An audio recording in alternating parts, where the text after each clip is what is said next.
Welcome to TT's Corner. Today I'm going to give my summary on the leadership debate that took place last night, August 28th in Jamaica, between Prime Minister Andrew Holness of the JLP and the opposition Mark Golden of the PNP.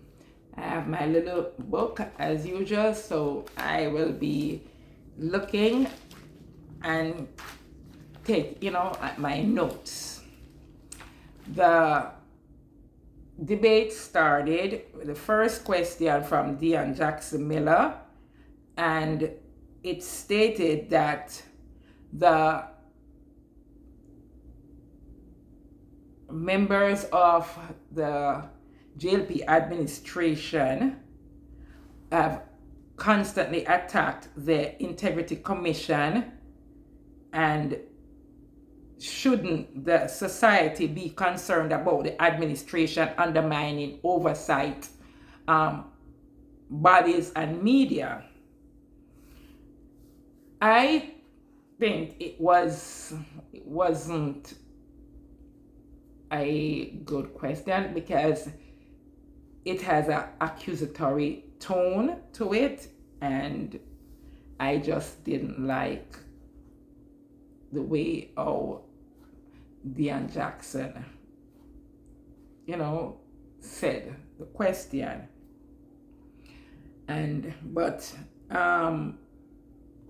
Andrew Holness responded, and he let everyone know that his administration nor himself has ever undermined any oversight body.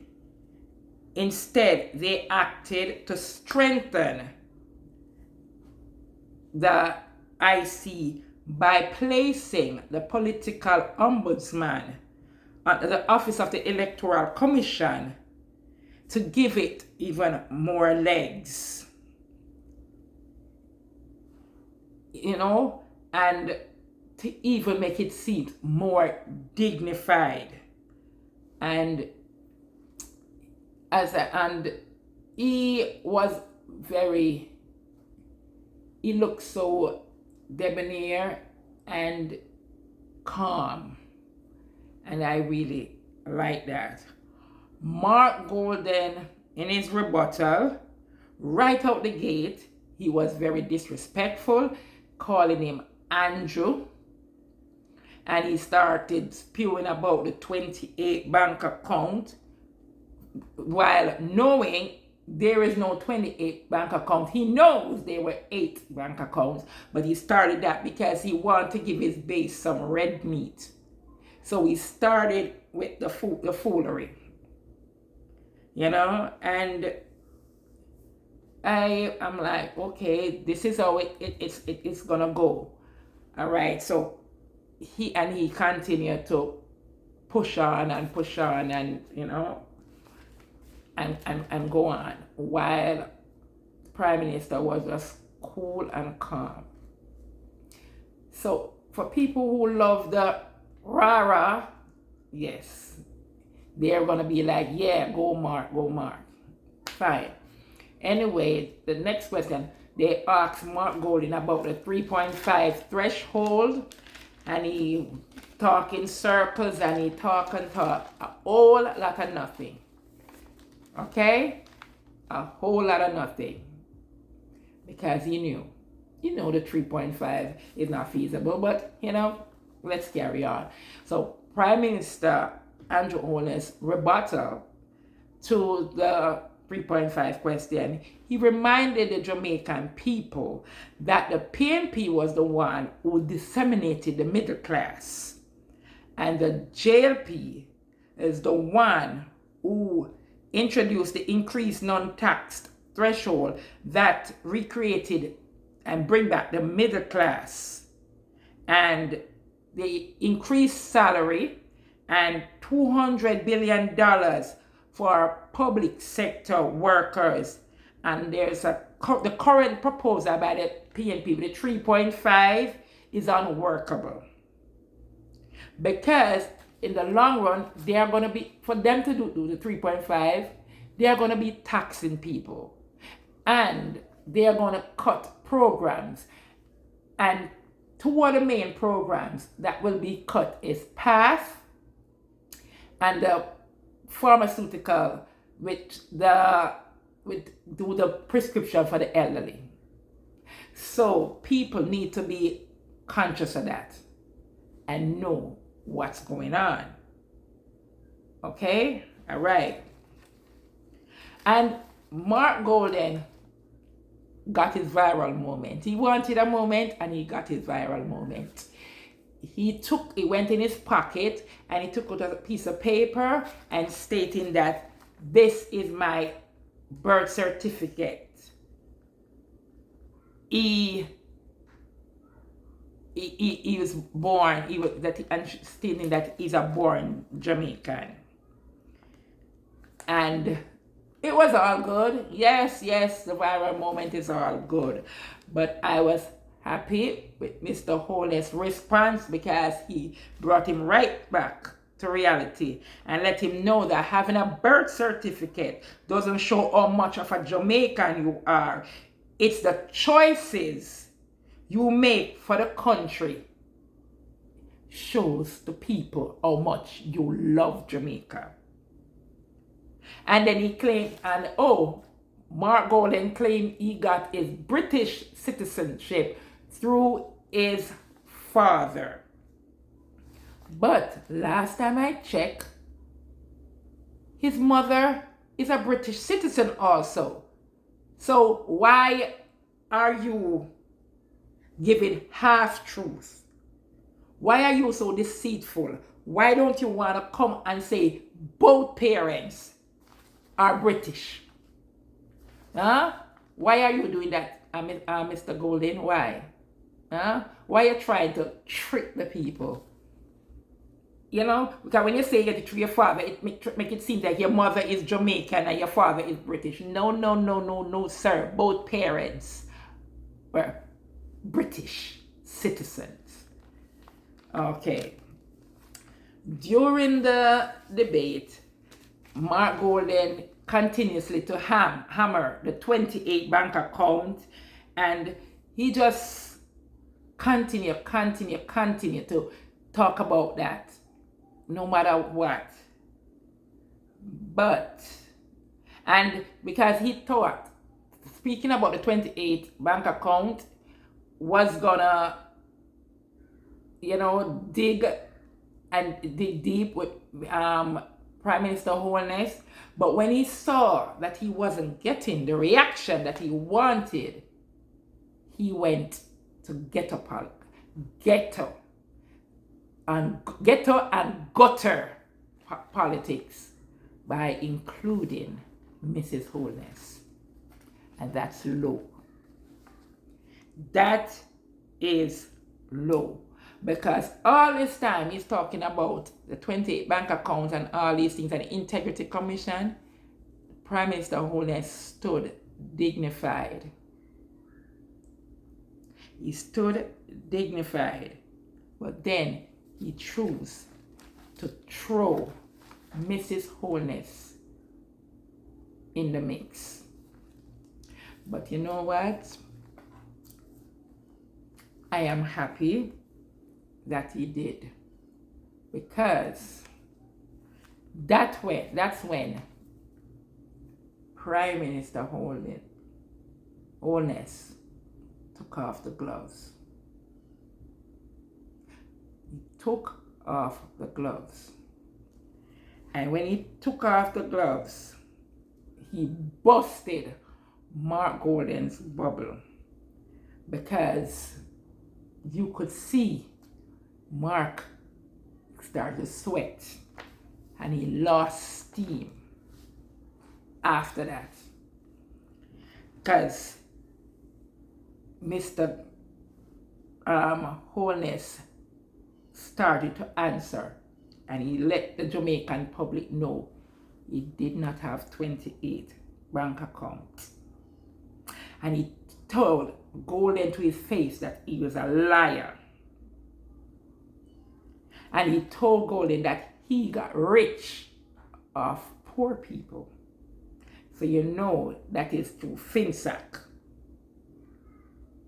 And he let him know that he knows that Golden has offshore account that he doesn't make the Jamaican Integrity Commission know about.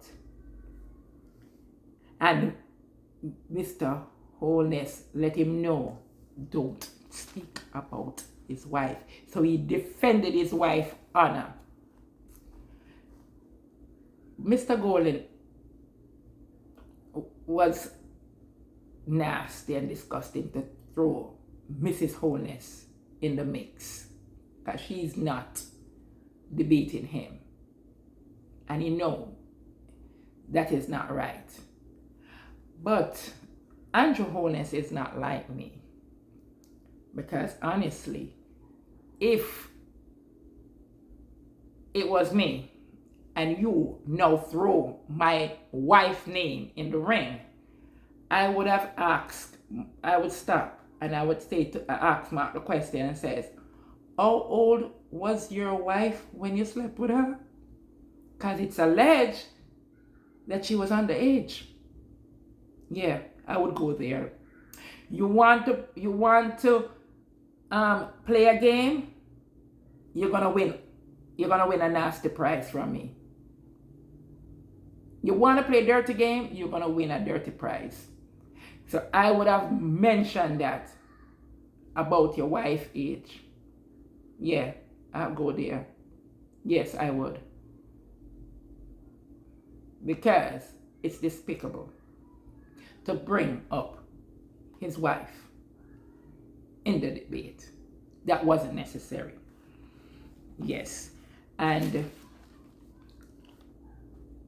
after the bringing up of Mrs. Holness, I noticed that, as I said, Golden was sweating and the gloves were off with Mr. Holness, and then he started to punch right back.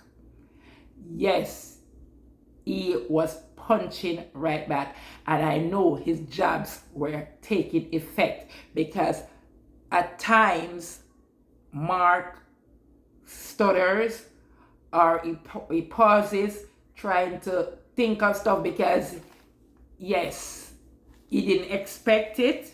He didn't expect it, none at all. And I love how Mr. Holness spoke about all his achievements, you know, and everything, and he wants to continue. Hope the Jamaican people give him the opportunity to continue in the third term, you know. But for me, the knockout punch was when Mr. Holness, when he looked in the camera and he told the people that the election is about two choices, one of promises and one for performance. So they should choose if they want promises or performance. And the PNP over the, because the PNP over the years have given a lot of empty promises, but with the Andrew Holness led government, there is performance after performance over performance. So I love that.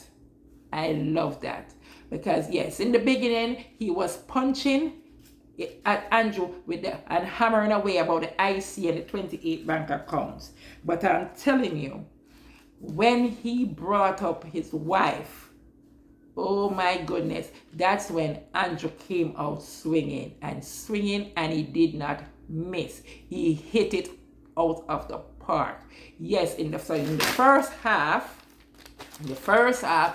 while Mr. Golden was hitting and Andrew was so debonair, yeah, he had some good, good some. He saw the sun. Yes, he did. He saw sunlight.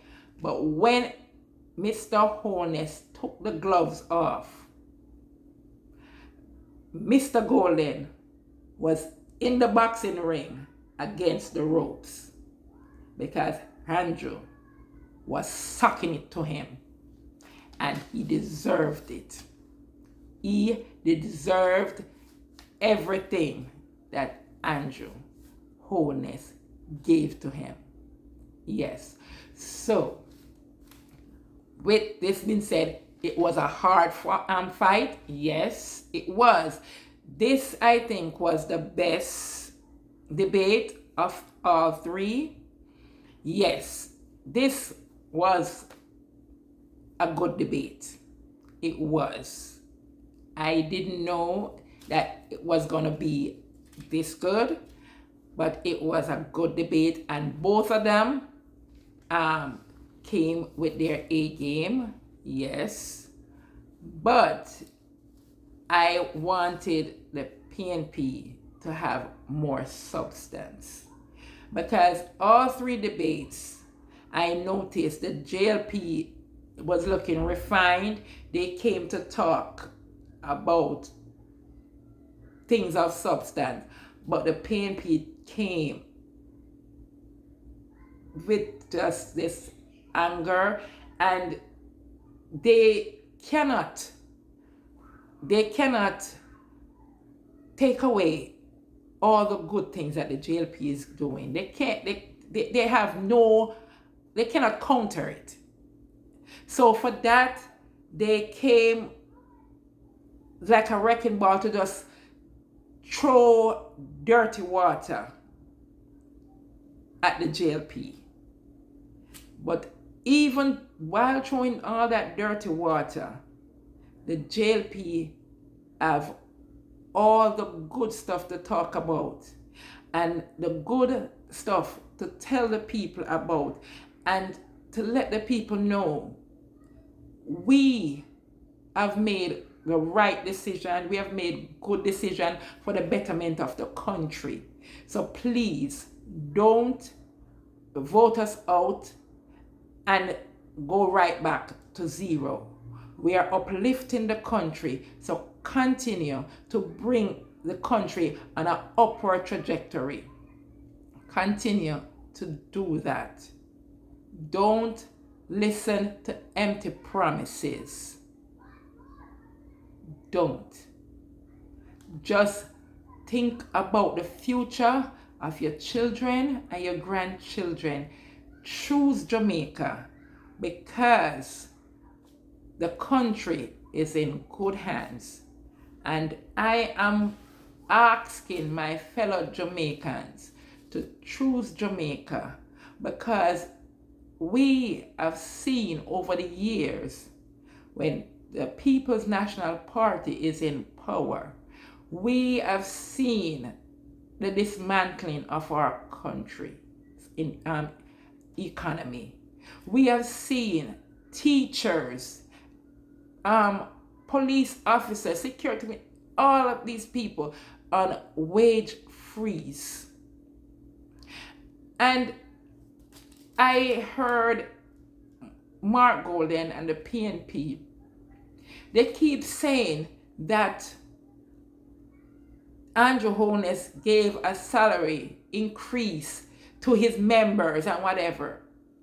And they act as if they are not a part of it. They act like he gave it over there and the PNP over here got nothing. And to be honest, the PNP took the salary increase. Mark Golden is the highest paid member in politics. Andrew Holness did not take the increase. Mark Golden did. Andrew Holness is paid something like $8 or $9 million, while Mark Golden is paid an upward of almost $28 million. So come on, people. Don't go for the okie doke. The PNP is not honest. Second of all, you want Mark Golden to run a country, and he can't even run his constituency. Not even my worst enemy's dog with fleas I would want to go down in his community. No. So people, he can't run his community. You think he's going to run the country? Come on. Let the country grow. Continue to grow. The JLP is doing a great job. So please, my fellow Jamaicans, choose Jamaica. Yes. So like, subscribe, comment, and share. And thank you. And God bless you.